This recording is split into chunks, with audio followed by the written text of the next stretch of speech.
My husband, 43-year-old male, and I, 31-year-old female, welcomed our second child 4 months ago. With having a new baby, I'm extra cautious about germs and cleaning. This got me thinking about my husband's shower routine. He will take a shower in the morning and go off to work. He's a chemist, so mostly a desk job. But sometimes he walks outside from one building to the next. They are less than a block away. We live in humid and hot Florida, so that adds to the equation some inevitable perspiration. He's also a manager, so he deals with people all day long. I've tried to bring up the subject of him taking a quick shower when he gets home from work, or even just before bed. He says that he does not need to take another shower since he showered in the morning. I try to explain that I don't feel comfortable with him lying in bed, because I lay our baby there sometimes, and I feel like the bed sheets are dirty from him lying on them. Same with our comforter. Note, baby sleeps in a bassinet safely next to me, but during the day I will lay him in the bed while I do chores around him like folding laundry, etc. I realise everybody has their own routines, but I have washed my hair in the morning, showered and gone through the day. At the end of it I feel dirty, grimy and in need of a shower before bed. How can he be okay with having gone through the whole day and not feel like he should shower? I finally told him I'm not comfortable with him lying in bed dirty, so he should sleep in the guest room. I have obsessive-compulsive personality disorder, OCPD, so it's really hard for me to not have things be the way I feel they should be in my mind. In my mind, it's disgusting for him to lie in bed dirty, but what do you guys think? Am I the idiot? Edit. Okay, I apologise for my previous statement, ITP. I'm in therapy with a licensed psychologist and have regular appointments with my psychiatrist who diagnosed me with OCPD, earlier typo, sorry, and generalised anxiety disorder, so the shoe does fit. I apologised to my husband, who was understanding of my anxiety to overprotect our baby. He accepted my apology and he'll be sleeping next to me tonight, having only showered this morning. I'll talk to my therapist about this tomorrow at our appointment. Now for a few comments before the update. Comment 1. Gentle, you're the idiot. I think you're overreacting to how dirty he is. If he's only going to and from work and not doing manual labour, I don't see how he can be dirty unless he fell on the ground or someone spilled a drink on him. Seems it would be smarter to not have the baby in the bed. If you're too overcautious about germs, that can actually be bad for a child. Nor do you necessarily have to shower bathe every day, and doing so more than once a day can be bad for you. From WebMD, what happens when you shower too much? Normal skin has a protective layer of oil and a balance of good bacteria that help protect your skin from dryness and germs. If you clean it too often, especially with harsh soaps and lots of scrubbing, you can strip away this layer, leading to dry, irritated, itchy skin.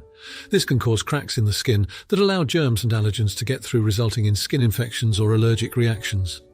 In addition, your body's immune system needs some stimulation from germs, including those that live on your skin. If you scrub them away too quickly, your body doesn't have a chance to produce the antibodies that protect against them. Antibacterial soaps can actually add to this by ending the life of the natural bacterial protection against more infectious germs on the skin that are harder to treat. This can make an even bigger difference in kids as their bodies develop. That's why some pediatricians and skin doctors recommend against bathing children every day. Comment 2. Yes, you're the idiot, but I'm going to go soft on this. I'm not licensed in anything except food safety, but I can recognise misplaced anxiety and fear a mile away. I know it because I used to live it. I think it's time to look within, because it may be that your anxiety is starting to affect your personal life. As a new mum, I get it. My son is 17, but I still remember his first year. Again, I'm not a therapist, but maybe ask yourself where this may be coming from, and if it's too much for you to process on your own, please find a counsellor. It helped me understand how I can't control anyone in my life under the guise of my own anxiety. I learned my triggers and how to manage them in a healthy manner. If I'm wrong, allow me to apologise. I too lived in Florida, so I understand the 2-shower-a-day thing. However, it doesn't sound like he needs one given his working environment. He's not seemingly a dirty guy. I don't think you have anything to actually worry about. The baby will be fine. Comment 3. Taking multiple showers a day is bad for your skin. If the guy is smelly and dirty, that's a different story. As for your baby, they're going to be surrounded by germs every day all the time. As someone who had a shoot immune system when I started kindergarten because I hadn't built up any immunity, Mum was a bit too careful exposing me to actual people besides immediate family. I'd recommend relaxing a bit. I was sick pretty much constantly when I was a kid because of this. I have a bunch of kids who actually had friends and exposure to people when they were little, and they have strong immune systems and don't get sick. Germs are not 100% avoidable. Came back to say, if you meant to type OCD, I suffered with it for years. You need to chill and get help if you need it, because this isn't healthy for your children. They'll pick up on your anxiety and develop dysfunctional habits. Now, for the update, things have taken a toll in the past month. My husband came down with a severe bout of pneumonia. With his line of work, dealing with people all day, he got exposed to someone with the illness, and he got very sick very fast. It was a terrifying experience. I had to rush him to the ER after he collapsed at home, struggling to breathe. Our baby was crying in the background, and it was one of the most horrifying scenes I have ever witnessed. In the hospital, he was isolated, and due to infection-19 restrictions, I couldn't even be there with him. I was at home with our child, plagued by fear and helplessness.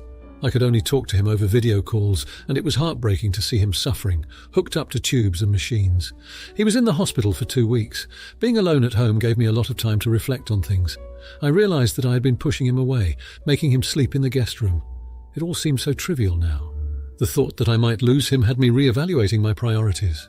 I felt guilty for the way I had acted, for letting my OCD control our relationship, and I was scared that I might have pushed him away for good. When he finally came home, he was weak and still needed rest. I wanted to take care of him, show him how much I loved him and how sorry I was. But he was distant. He didn't want to burden me. He chose to continue sleeping in the guest room, saying he didn't want to risk getting our baby sick. I have been trying to talk to him, to explain my feelings, but he has been evasive. I think he is still hurt and maybe scared too. I've been seeing my therapist more frequently, trying to navigate through this. It's been really hard.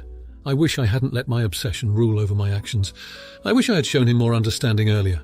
I miss my husband. I miss the warmth of his body next to mine in bed at night. I miss our conversations before sleep. I miss us. I just hope it's not too late to fix things. I'm learning slowly that cleanliness isn't everything, and that I allowed my fears to damage something beautiful.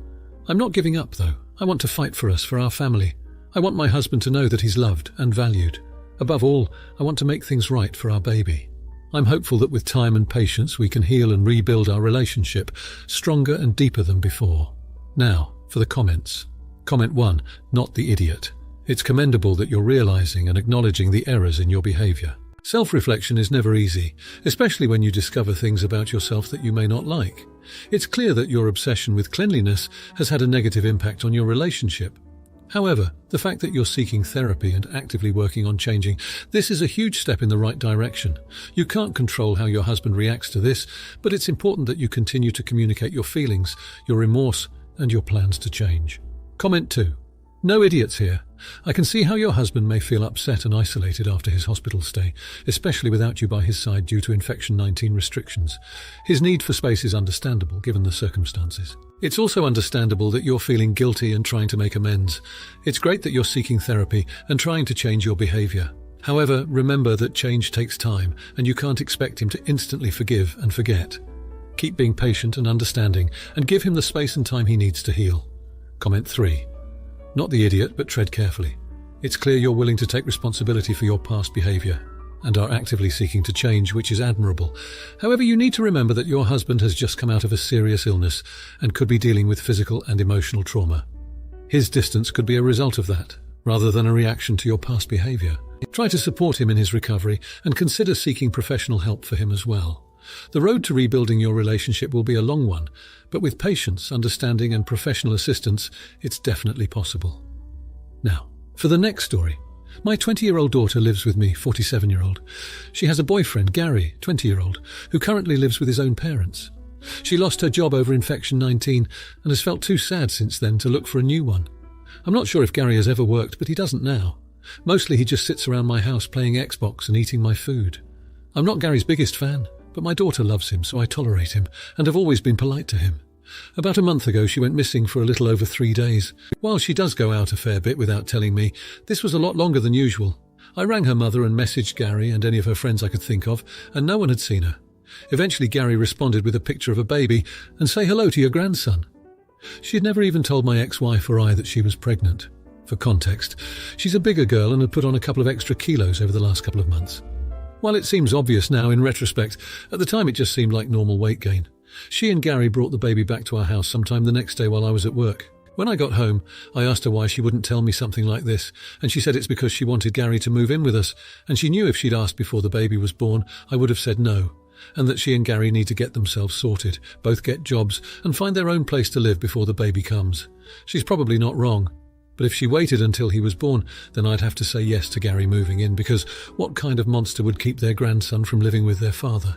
I was so mad at her reason for hiding it that I yelled at her, saying that it was an incredibly manipulative thing for her to do, and I was too angry at the moment to give her an answer about Gary. I told her I needed time to process and think, and asked her not to talk to me for a little while.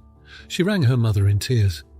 My ex then rang me to ask how I could be so cold and tell me that I was ruining what should be an exciting and magical time for her, my daughter Gary, and myself. She said I'd look back on this in years and feel terrible that I spent the first days of my firstborn grandchild's life making everyone upset by being angry at my daughter and her boyfriend and stalling their plans to live together with the baby. I feel like I'm justified in being angry about them, intentionally trying to manipulate me. But everyone around me seems to think I don't have a valid reason for being bothered in the first place, and that I need to get over it, move on, and let them live together. Am I the idiot? Now, for a few comments before the update. Comment 1. As much as I hate yelling "not the idiot," she likely hid her pregnancy because she thought that would forestall the shouting match.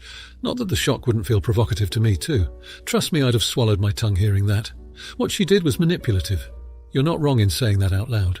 And as much as I love my kids, I've never planned to be responsible for raising any kids they have, let alone taking an unemployed BF who is also a new parent into my home. That's a lot for anyone to expect from you. She's 20, not 14. So I tell my daughter that she and the baby I am willing to help as much as I can. But no, I'm not raising a grown-ass man named Gary. Those would be my terms. You will need a job and maybe even more schooling to show me that you're committed. That's the only way I can see myself sharing this load with you. You don't get to drop this in my lap like I had an unplanned pregnancy. And your ex can support Gary if she wants. Who are you to stop her? People always say get over it, like this is a solution to a problem. Don't listen. They are spinning their wheels and making no useful suggestions. Comment 2. If your daughter was depressed before, having a new baby is going to make it so much worse. If she was having trouble taking care of basic functions, she's going to be overwhelmed immediately. I think you should look at this as a serious cry for help. If she was already depressed but not getting help for it, she will probably get worse. Sleep deprivation and the constant demands of taking care of a new infant when she was having trouble taking care of herself is not a good combination. Was she in denial about being pregnant? Or was the thought of doing everything too overwhelming for her, so she just did nothing until the baby was here and now she had to react? She needs help and close monitoring, and so does your grandchild. She needs to be screened for postpartum depression, and you should educate yourself about it and watch for signs.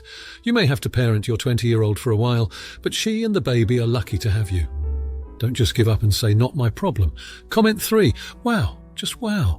It's not often people admit their manipulation right to your face like that. Wait until you find out they were trying for the baby and it wasn't an accident, because I'd bet money that's coming. Can they move in with Mum? Sounds like she's just itching to have them. Or move into Gary's parents' house. Not the idiot. Having that news all dropped on you at once is huge.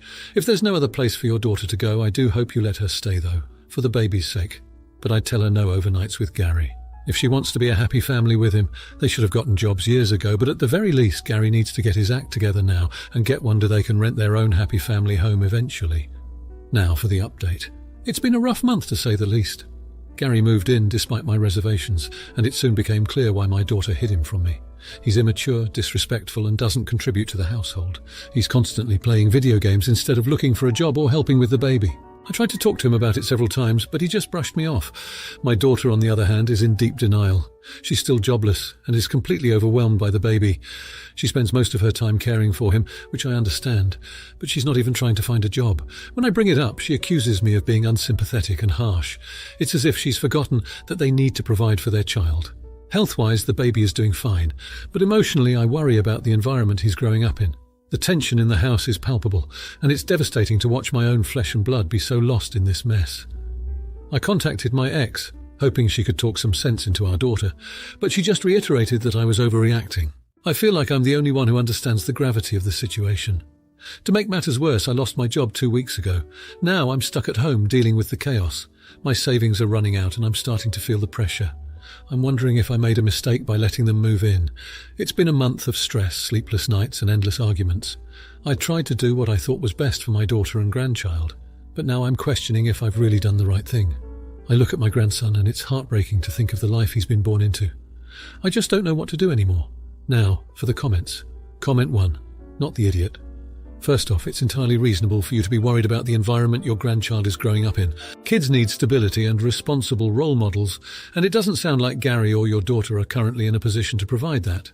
It's understandable that you're frustrated by their lack of effort in finding employment and contributing to the household. However, it's important to remember that as adults, they are responsible for their own actions. While it's natural to want to step in and fix everything, that might not be what's best for them in the long run. They need to learn to stand on their own 2 feet. Comment 2. Not the idiot, but it's important to approach this situation delicately. You have every right to be concerned about your grandchild and the living conditions they're in. It might be worth having a clear, open discussion with your daughter and Gary about your concerns. Set clear boundaries and expectations if they're going to continue living with you. For example, they should be actively seeking employment and contributing to household chores. It's not unreasonable to expect them to contribute if they're living in your house. However, remember that you can't force them to change. They must want to do it themselves. Comment 3. Not the idiot. This is a tough situation to be in, and in no way are you the jerk for feeling overwhelmed. It's crucial for the well-being of your grandchild that your daughter and Gary step up and take responsibility. Although it's a hard pill to swallow, they are adults and need to start acting like it. It may be beneficial to seek professional advice on how to handle this situation. There are social workers and family therapists who can provide guidance. It may also be helpful to find support groups for grandparents in similar situations. Remember, it's okay to prioritize your own needs too. You shouldn't have to sacrifice your own well-being for the sake of others. Now, for the next story. Throwaway account. My pregnant wife, our first, messaged me at the end of my work shift that she had sudden cravings for cake, and I was more than happy to get her one.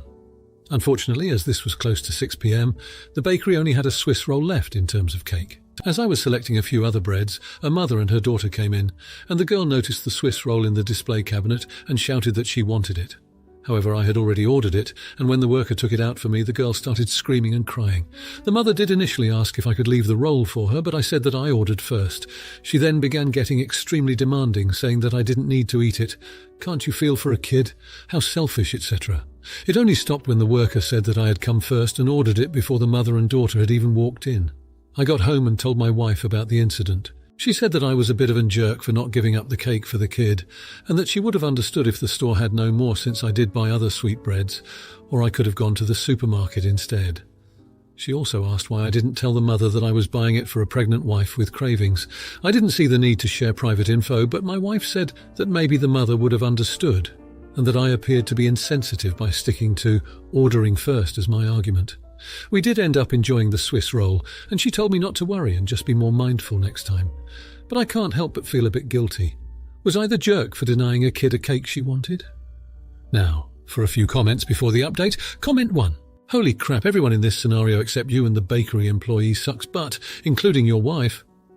The girl started screaming and crying. The girl sucks. She then began getting extremely demanding, saying that I didn't need to eat it. Can't you feel for a kid? How selfish, etc. The mum sucks. My wife, the incident. She said that I was a bit of a jerk for not giving up the cake for the kid. Your wife sucks. I could have gone to the supermarket instead. Your wife sucks. Just be more mindful next time. Your wife sucks. Comment 2. Not the idiot. The mother needs to work on helping her child deal appropriately with disappointments and problem solving. The child was disappointed about not getting the Swiss roll and naturally became upset, but there are ways to soothe and even problem solve after realizing the cake was already spoken for. The mother arguing about the cake sets a negative example for her child. She could have told her child the cake is already sold and asked her, "Do you want something else here, or do you want to wait and have a treat another time?" Comment 3. Not the idiot you were getting your pregnant wife something for a craving. I can tell you that I did a ton of driving and impromptu runs during both pregnancies when my wife had cravings. I did it because I wanted to and knew it would make her happy. I may be being petty here, but your wife is kind of an AH for calling you kind of an AH when you were making a run for her. It isn't like you were nasty to the kid or anything like that. Now for the update. The Swiss roll incident had pricked at my conscience, but I assumed life would move on and that was the end of the story. I was wrong. 2 weeks later, I was out grocery shopping when I bumped into the same mother and daughter duo from the bakery. I instinctively tried to avoid them, but our paths crossed in the cereal aisle. The mum recognised me and gave a weak smile. I acknowledged her with a nod and was about to move on when she stopped me. She told me her name was Julie and her daughter's name was Sophie. Sophie, she explained, was battling leukemia and was having a difficult time. The Swiss roll was one of the few foods she still had an appetite for, and it often brought a smile to her face on her toughest days. Julie didn't blame me for what happened at the bakery. She said she understood that I had no idea about the circumstances, and that in my place she might have done the same. I stood there stunned. I felt my heart descend into my stomach. I apologised profusely and wished them the best before leaving the store in a daze. Less than a week later, I learned from a mutual acquaintance that Sophie had passed away. It hit me like a punch to the gut. I couldn't help but remember our encounter at the bakery and the pain in Julie's eyes as she shared their story. I still see Julie from time to time, usually at the grocery store. She's always alone now, and there's a sadness in her eyes that I can't shake off. In retrospect, I realize that our actions, no matter how trivial they may seem, can carry weight beyond our understanding. I can't help but think that if I'd just given up the Swiss roll, Sophie might have had one more moment of joy before she passed. My wife and I still talk about it. She doesn't blame me, but I know she's disappointed. We've since had our baby, a beautiful girl, but even this joy is tinged with guilt and regret. I can't help but think of Sophie and the joy she was denied over something so small. Every time I walk past a bakery now, I remember the Swiss roll. It's become a symbol of my guilt, a reminder of the pain of a child I barely knew. I'm not sure I'll ever be able to enjoy a Swiss roll again, and honestly I don't think I want to. Now for the comments. Comment 1. Not the idiot. While it's definitely a heart-wrenching story and I can understand why you feel guilt, you had no way of knowing about Sophie's condition or how much the Swiss roll meant to her at the time. You were simply a customer at a bakery buying a pastry. It's not like you intentionally took the last Swiss roll knowing that it was Sophie's favourite. It is tragic what happened to Sophie and how it affected Julie, but you cannot carry the weight of the world on your shoulders. It's unfortunate, but life is full of these small moments of chance and coincidence that can lead to larger consequences. It's important to remember that you didn't do anything wrong, and it's not healthy to blame yourself for an unfortunate coincidence. Comment 2.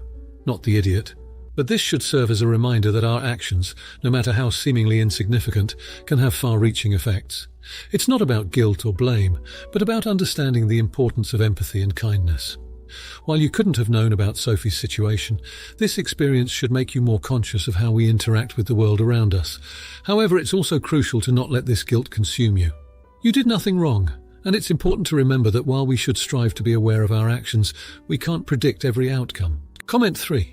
Not the idiot, but it sounds like you're dealing with an immense amount of guilt, and it may be beneficial to speak to a professional about these feelings. It's completely normal to feel some level of remorse in a situation like this, but it's not healthy to let it dominate your life to the point where it's affecting moments of joy like the birth of your child. It's clear that you're a compassionate person who deeply cares about the impact of their actions on others, but it's crucial to also remember to be kind to yourself. Grief and guilt can be complicated emotions to navigate, especially in such a tragic situation. But it's important to remember that you didn't cause Sophie's illness, and you didn't intentionally cause any harm. If you liked this video, you'll probably like these too. Also, while you're here, please consider subscribing. It's your support that keeps this channel alive and allows me to make better and longer videos. Have a great day!